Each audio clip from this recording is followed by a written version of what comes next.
Blake Belladonna assists Adam Torres in breaking into a Schnee-Dust Company freight train in order to obtain the supply. However, she has grown disillusioned with his callousness and the current White Fang methods for achieving faunus equality. Much to Adam's chagrin, she suddenly leaves the group, deciding to enroll at Beacon Academy for a fresh start. Weiss Schnee decides to prove her combat prowess to her father Jacques, so he will allow her to enroll at Beacon, instead of her native Atlas Academy, by defeating a Grimm possessing a giant suit of armor. Though she gets a scar in the process, Weiss proves herself, and Jacques reluctantly agrees to let her enroll Beacon. After getting news that her older half-sister Yang Xiao Long has been accepted into Beacon, Ruby Rose decides to go shopping for a gift for her. This leads to her stopping a robbery led by Roman Torchwick, a notorious criminal, and getting arrested by Glinda Goodwitch for illegal vigilantism. However, Professor Osmond sees potential in Ruby, granting her permission to attend Beacon 2 years early. As new students are being transported to Beacon, we catch a glimpse of a few potential ones like Pyrrha Nikos, John Arc, Nora Valkyrie, and Lai Ren. Because Ruby doesn't want to stand out, Yang suggests making friends. They pick Blake to head up a conversation with. Then they hear reports about White Fang trying to rob from Schnee-Dust Company, who is the leader in the dust trade.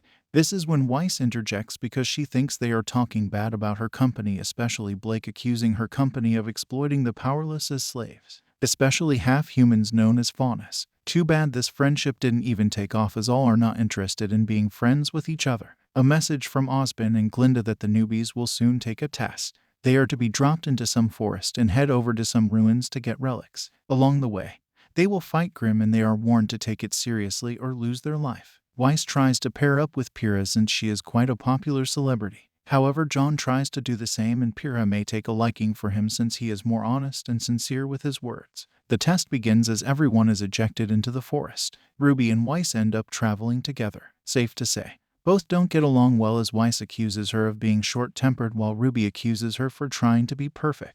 When all our usual characters coincidentally assemble at the ruin, after taking the relic, they are forced to fight a few huge Grimm mothers. Thanks to their cooperation and talent, they manage to defeat the terrifying Grimm. In the aftermath, it is safe to say that all of them pass, based on the relics they took. They are placed into teams. We have Team JNPR that consists of Pyrrha, Ren, Nora, and John as its leader. Team RWBY consists of Weiss, Blake, Yang, and of course Ruby as the leader. During class, Weiss tries to show off her skills as she fights a Grimm. She doesn't appreciate Ruby's intention to help her with hints, though. Worse, Weiss refuses to accept her as leader and thinks she did nothing. Ruby is fraught on this, but Osmond tells her he didn't err in making her the team leader. She must think what needs to be done as a leader. Meanwhile, Weiss complains to Professor Port about everything but is told off about her attitude. Instead of whining, she should think how to be the best teammate, because eventually who becomes leader doesn't matter. In a match, John loses a match because of his mismatched style and aura. Later, Pyrrha tries to help him awaken some of the aura inside him to help grow his unique power known as semblance. Next morning, Team JNPR thought John had too tough a training and couldn't wake up. To their horror, they find vines all over his body. This is when Nightmare Hunter Specialist Shinzaden is called. There is a type of Grimm that possesses humans in their dreams and drain their aura. Letting this be will let the body become host for Grimm's breeding ground. The only way is to enter his mind and fight it. Only close friends can do it, as John's heart might reject strangers. His teammates jump in and easily extract him out from this nightmare. The irony that his low aura and unawakened semblance did not allow the Grimm to grow further. Team RWBY is having a day off in town. They notice a shop cordoned off because of another dust robbery. This leads to Weiss and Blake having an argument about White Fang, a group of faunus accused of doing such robberies. Then another dust robbery. This time a lone faunus, Sun Wukong. Blake seems to know him. As Team RWBY try to catch him, they bump into this strange girl, Penny Polandina. WTF, she wants to be friends. When that is done, more arguing between Weiss and Blake as both accuse each other of bigotry. This causes Blake to leave on her own as she goes meet up with Sun. She relates why she left White Fang, as the organization has changed. It was supposed to bridge humans and faunus, since she wants to get behind the spate of robberies. Sun tells her about some strange trade on the ship that will take place. Weiss might sound like a BTCH, but she too is distressed. Not only she is not a team leader, but she couldn't be in the same team with Pyrrha and has a faunus for a teammate. Oh, what will she do? Yeah, crying for a start. As Ruby is looking for Blake, Penny offers to help. Sun and Blake spot White Fang in cohorts with Roman's gang trying to do the robbery. However, before they can do anything, holy SHT, did Penny just annihilate the entire port? Yeah, Roman still got away. Weiss and Blake reconcile. She won't care about such trivial stuffs anymore, so if Blake needs to consult someone, please let it be her friend first, then a stranger or outsider. But the nightmare begins for Weiss as she has been infected by that nightmare Grimm. Ruby is in some snowy place as she watches a train by Schnee get hijacked and derailed by White Fang. She makes her report to Shin, who then tells her to follow the tracks that will lead her to some city. Turns out Ruby is inside Shin's dream as they are trying to save her. Ruby is given some coins so she can contact Shin and get some help, but those are limited, so use wisely. The rest can only watch, as this one isn't like John's case. This nightmare has buried itself deep inside Weiss' heart, and thus Ruby must locate it first. Ruby wanders into the maze-like city, running away from sentry robots as well as observing the lifeless workers working like zombie robots and creepy shadowy townspeople, because everything in this dream is Weiss' perception. Ruby is sometimes surprised at her perception of things. Meanwhile, Weiss is being told there is an intruder, and it doesn't help as her father is pressuring her to live up to the family's great name. Ruby finally stumbles into Weiss, but this is when the latter is going to exact her punishment on her. Because of her actions, Ruby feels sad and thinks Weiss has been lying to them so far about being friends. Too bad Weiss isn't listening and is more interested in taking her down. Down to her last coin, Ruby decides to escape, but Weiss won't let that happen. Ruby manages to escape in time back into reality. She tells all that she has experienced in Weiss' dream, thinking that Weiss actually hates her. Glinda believes it is the nightmare exploiting her mind, and they should separate both Weiss and this evil one to be identified as negative Weiss. Oh Yang, I guess now it's not a good time for jokes about Weiss being both the same BTCH in real life and the dream. Next time they dive back into her dream, Yang and Blake follow her. The same opening scene play out like the train hijacking as well as getting inside the city. As they try to find an entrance that will take them to the other side of this big wall, Ruby stumbles into Pyrrha as a singer singing a creepy but equally sad and curious song about loneliness. Mirror, mirror on the wall, who is the loneliest of them all? Soon the trio discover a secret entrance because those shadow people just disappear into the fountain.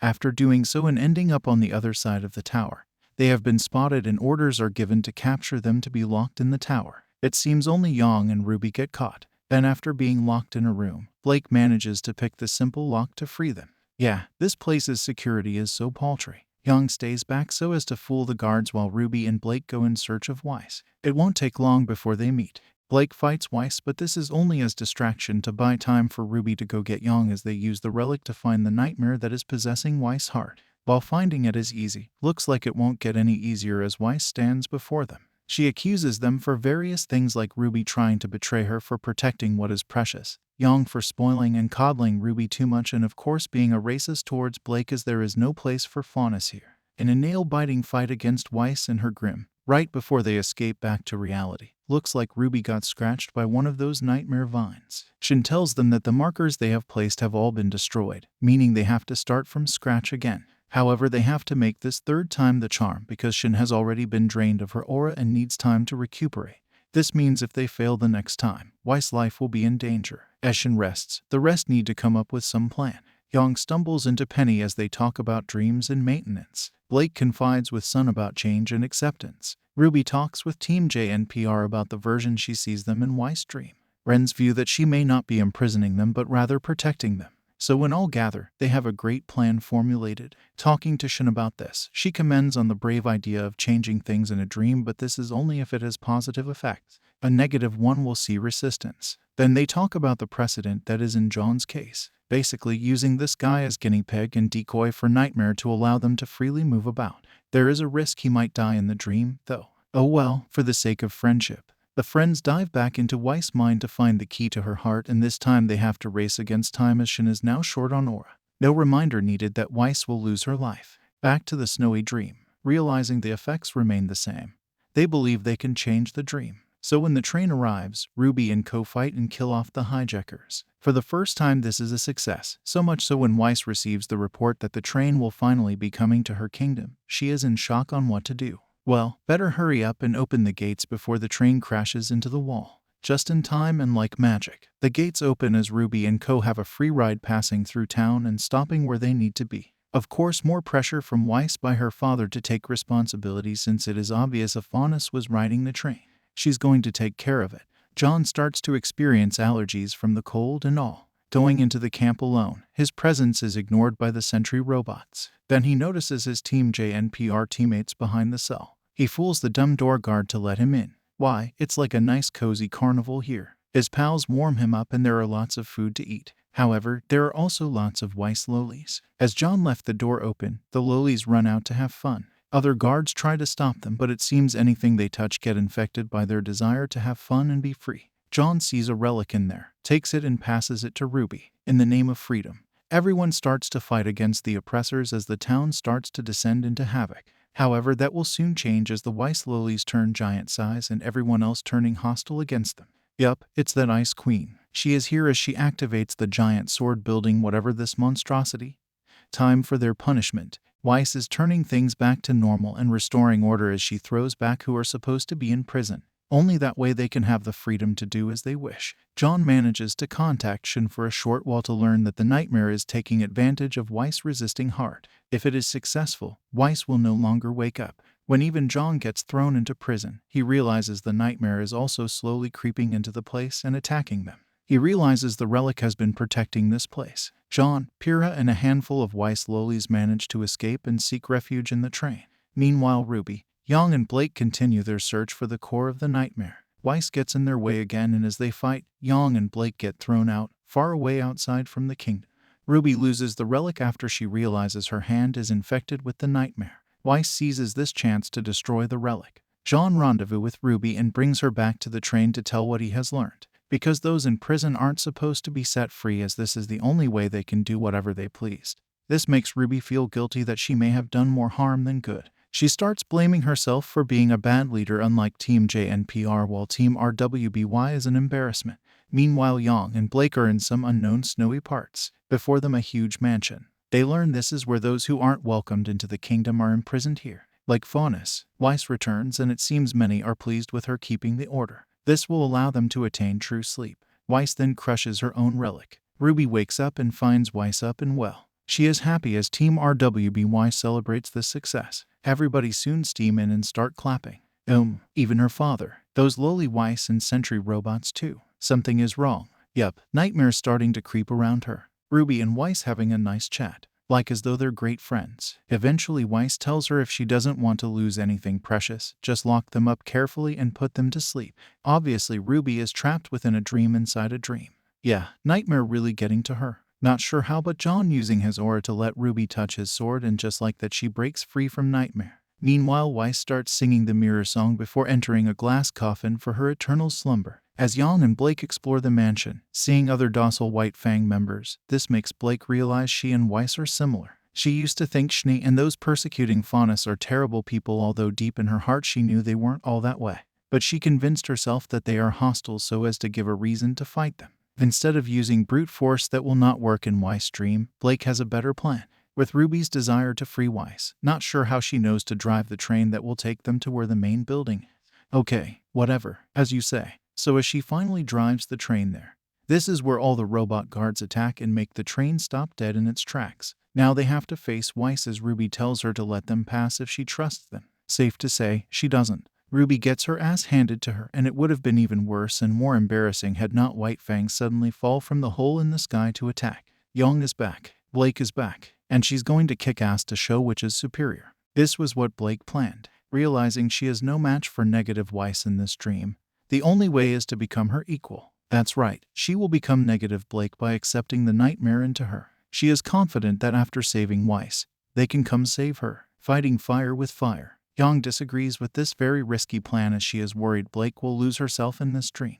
But Blake believes nightmares won't each other. What else choice does Young have? They even consult Shin about it. Yeah, we all know the danger and what they're getting into. And since Osbin gives his approval, what else is there left? It's like they have no other alternatives. No. Shin begins her ritual to let Blake be possessed by nightmare. When that happens, all White Fang members go berserk and the mansion burns down. Young better run like hell. And so now we're back to where we were. Weiss is shocked with this development but nevertheless fights Blake. Young reunites with RWBY and hands her a relic she found in the mansion. After telling what happened, Young will be the decoy so that RWBY can head to the nightmare's core and finish it off. Blake accuses Weiss and her ancestors of persecuting Faunus with her biased judgments. Many have died and suffered by her hands after being abused and exploited for their own selfish gains. Weiss is in shock because she did not do all this, but since Blake insists as the daughter of the Schnee family she must pay. Weiss steals her resolve to force her back to her senses and then pass her final judgment where she will never wake up from her sleep again.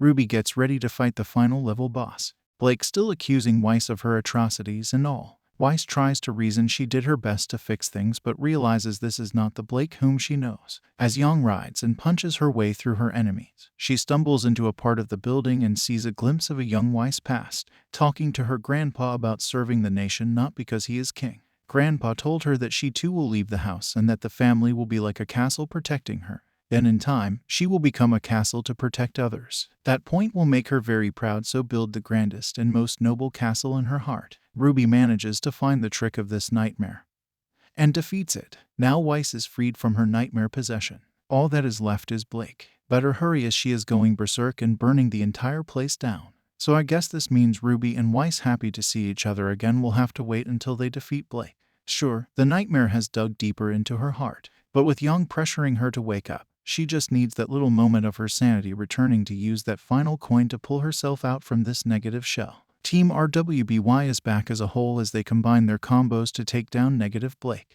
The final boss is of course this nightmare Grimm. Lots of slicing madness, lots of shooting madness to finally push this nightmare out. Just in time because Shin has just run out of semblance. Phew, got 2 nightmares in the bag. Well done, girls. Time to wake up and return to reality. Nightmare might be over, but it seems it isn't so for Weiss. Well, she is so embarrassed she didn't realize she got possessed by it. She is holing up in her room. Life is so over for her, so she thinks. And what her best friends do? Laugh their asses off. Great friends you got there. RWBY and Weiss write to their respective families about the great friends they have at Beacon. Weiss accepting RWBY as the team leader and will fully support her. Weiss and Blake also reconcile. This means if they have problems, it is better to talk it out. Now that there are no more Nightmare Grimm around, Shin's work is done. Before she leaves, she tells them about her semblance power to read the hearts of others. Thanks to this incident, she has now leveled up and has the power to fight and defeat such Grimm. Later, Osmond speaks to RWBY privately to ask if she has some sort of aura or semblance awakening.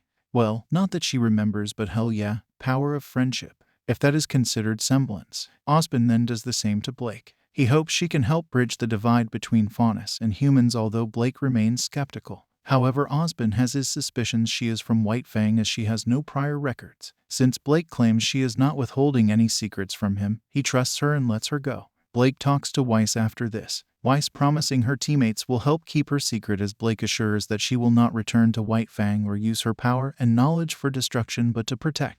Weiss too promises to try fix the problems in her company and someday help make the world a better place. Team RWBY meet up with Sun in town. In exchange for not revealing Blake as an ex-member of White Fang, they also won't rat him out as a stowaway. Of course, Sun never had that intention to betray his friends. Team JNPR is supposed to join them, but I guess Pyrrha is busy training John to be stronger. Young jokes about Weiss still wanting Pyrrha and perhaps they could swap team members. This panics RWBY a little, so she doubles down if that happens. She won't let her back in the team even if she begs to.